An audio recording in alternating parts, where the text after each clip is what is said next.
ఆంధ్రప్రదేశ్ ప్రభుత్వం ప్రతిష్టాత్మకంగా చేపట్టిన స్వర్ణాంధ్ర స్వచ్ఛాంధ్ర కార్యక్రమంలో భాగంగా జగ్గయ్యపేట మున్సిపాలిటీలో ఆధ్వర్యంలో బుద్ధ విగ్రహం పార్క్ వాకింగ్ ట్రాక్ ప్రాంతాల్లో ప్రత్యేక పరిశుభ్రత కార్యక్రమం నిర్వహించారు. ఈ కార్యక్రమానికి జగ్గయ్యపేట ఎమ్మెల్యే శ్రీరామ్ రాజగోపాల్ తాతయ్య ముఖ్య అతిథిగా హాజరై పారిశుద్ధ కార్యక్రమంలో పాల్గొన్నారు. బుద్ధ విగ్రహం పరిసరాలు పార్కు ప్రాంతాల్లో పేరుకుపోయిన చెత్తను తొలగించడం, కలుపు మొక్కలు తొలగించడం, పొదలను కత్తిరించడం, డ్రైనేజీల శుభ్రత, వాకింగ్ ట్రాక్ నిర్వహణ వంటి పనులు చేపట్టారు.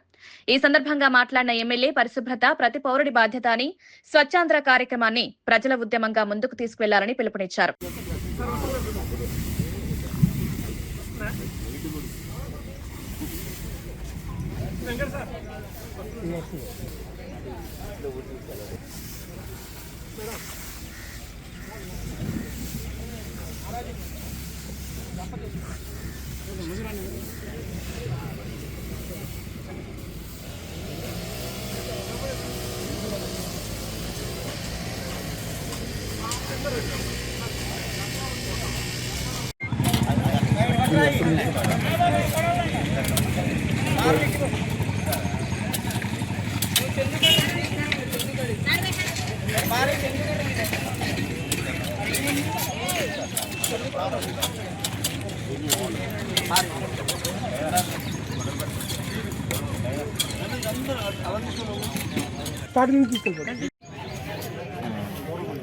ఒక్కసారి చూడరా ఎమ్మెల్యే గారు, ప్లీజ్ ప్లీజ్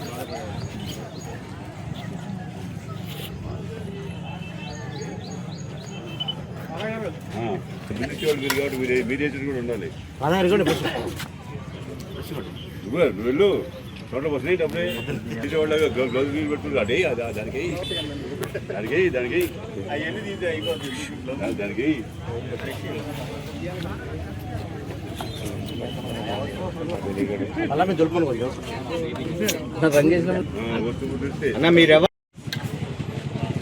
ప్రతి నెల 3వ శనివారం స్వచ్ఛాంధ్ర స్వర్ణాంధ్ర అని చెప్పని గౌరవ ముఖ్యమంత్రి నారా చంద్రబాబు యొక్క ఆదేశ పిలుపు మేరకు ప్రతి గ్రామంలో, ప్రతి మున్సిపాలిటీలో కూడా రాష్ట్ర వ్యాప్తంగా ప్రజాప్రతినిధులు, ప్రభుత్వ ఉద్యోగస్తులు, సచివాలయం, అదేవిధంగా దీనిలో ఐకేపీ మహిళలు కూడా హాజరయ్యారు. ప్రత్యేకంగా మేము మున్సిపల్ చైర్మన్, కమిషనర్, కౌన్సిలర్ కూడా వచ్చాం. ఇప్పుడు ప్రత్యేకంగా గౌతమ్ బుద్ధుడి దగ్గర ఉన్న పార్క్ ఏదైతే ఉందో దాన్ని క్లీన్గా మొత్తం చేయడం జరిగింది. దీనిలో ఉన్నటువంటి ఎక్కడైతే గడ్డి బాగా విపరీతం విరిగిపోతుందో తొలగించడం, అదేవిధంగా టేబుల్స్ కూడా ప్రత్యేకంగా పెయింట్స్ కూడా వేయటం, ప్రతి ఒక్కళ్ళు కూడా మరి క్లీన్ అండ్ గ్రీన్లో ప్రతి ఒక్క బాధ్యతగా స్వచ్ఛాంధ్ర స్వర్ణాంధ్ర కోసం గ్రీన్ ట్రీ ఉంచే విధంగా, అదే పరిశుభ్రంగా ఉండే విధంగా ప్రతి ఒక్కరు బాధ్యత చేయాలి. దీన్ని కూడా ఓట్ చేయడం జరిగింది. మనందరం కూడా ఆంధ్రప్రదేశ్ స్వర్ణాంధ్రప్రదేశ్, స్వచ్ఛాంధ్రప్రదేశ్గా తీర్చిదిద్దడానికి మనం కూడా కంకణబద్ధులై ఉండాలని చెప్పని అందరిని కోరుతూ ప్రతి ఈ విధంగా అధికారులతో కూడా మేము కూడా కలిసి పనిచేస్తాం.